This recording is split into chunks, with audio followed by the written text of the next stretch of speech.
sleeping hibiscus. Munnassaayansi ke bayita Malvaviscus Arboreus. Amba kayita ka China rose. Kamuli ako oba ke kati ako.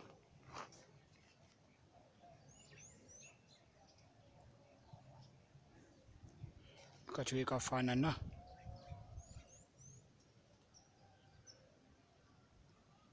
Bwe twali tukula edda obumuli buno twabunuunangamu ssupu olwokuba mwalingamu kassukaali.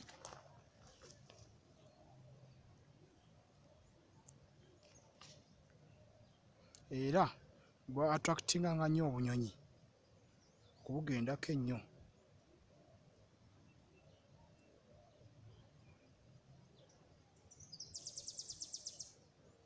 Ke kamuli ako. Akati kano kalina obumuli bwa red, lovely red flowers. Kyobulaba bwa attractinga nnyo obunyonyi. Era akamuli kano kagwa mu family ya Hibiscus.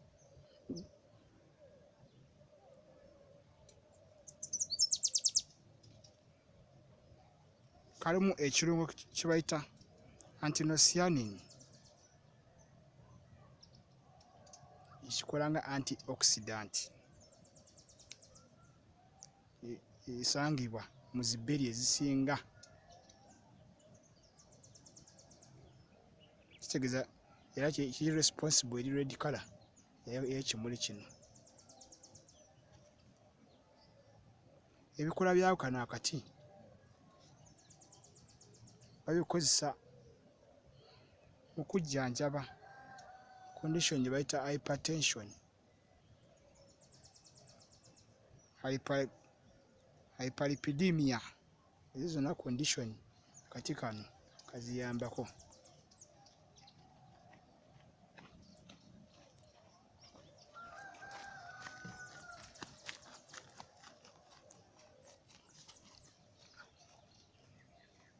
Bakeyambisa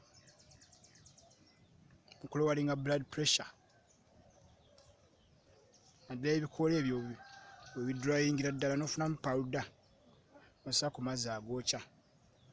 Powder kukolera ddala bulungi.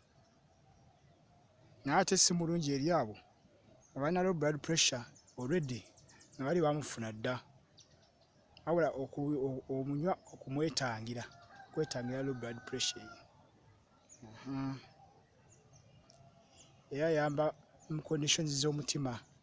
Powder ono gwe twogerako kubanga alowalinga amasavu, asala ebisavusavu cholesterol byonna byonna.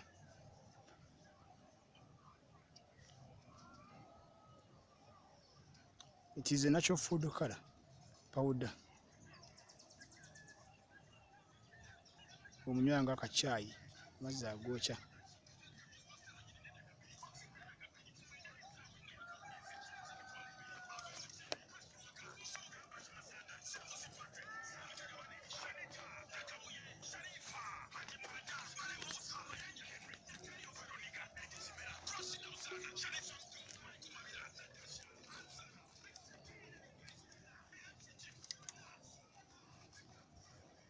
Abalwadde ab'omugejjo obesity powder tajja bakola bubi. Kakolako kakudryinga n'ofuna powder kajja kukola bulungi naawe.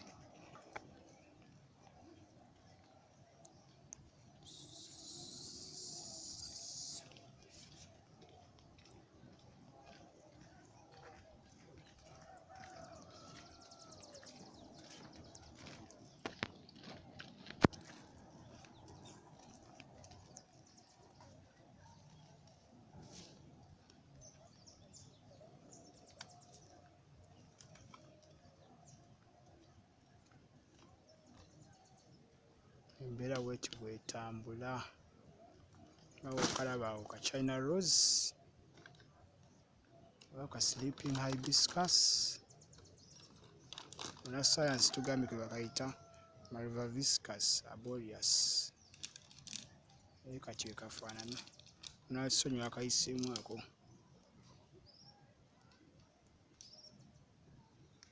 eko sigala ng'ofollowinga channel ya Uganda Plants, likinga, subscribinga era commenting.